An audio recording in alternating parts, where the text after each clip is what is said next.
नमस्कार मित्रांनो, डोमिका सपना ब्लॉगमध्ये तुमचं स्वागत आहे। आणि काल पण मी एक व्हिडिओ काढलेला जो मेहंदीचा प्रोग्राम होता माझ्या भाचीचा। तिचं आता लग्न ठरलेलं आहे, सो 2 दिवसांनी तिचं लग्न आहे। तर आज प्रोग्राम जो असतो तो आहे घाणा भरण्याचा। ते नवऱ्याचा पण घाणा भरतात आणि नवरीचा पण भरतात, तर तो पण छोटासा मी व्हिडिओ बनवत आहे। चला मग आपण घाणा भरण्यासाठी जाऊया आणि तो पण प्रोग्राम सेलिब्रेट करूया। सो फायनली मित्रांनो घाणा भरण्यासाठी आलेली आहे आणि इकडे बाकीच्या सुवासिनी पण जमल्या आहे ज्या घाणा भरण्यासाठी लागतात। आणि इकडे घाणा भरण्यासाठी सुरुवात केलेली आहे।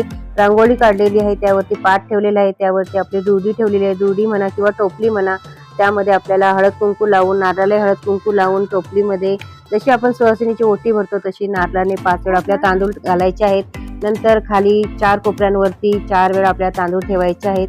नंतर मग आरती करून ते तांदूळ जे ठेवलेले असतात ते उचलायचे आहेत आणि परत दुर्डीमध्ये घालायचे आहेत। नंतर मग मुसळ घ्यायचं आहे, मुसळाला हळद कुंकू लावायचं। नंतर मग हळद कुंकू लावल्यानंतर 5 सुवासिनी त्या मुसळावरती 5 घाव घालतात।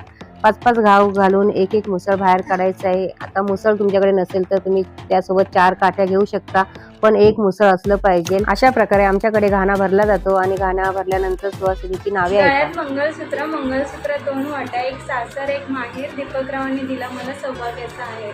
अरे वा, खूप छान।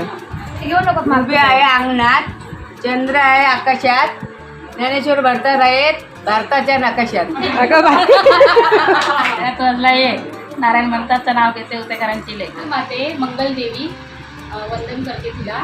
योगेश रावांचं नाव घेते, अखंड सौभाग्य दे मला। अरे वा, खूप छान। आई साखर होते, आई नाव घेताय ना, नाव घेताय ना, या ना। नारळाच्या झाडाला अमृताचा झरा, प्रकाश भरतात माझ्या मंगळसूत्राची हिरा।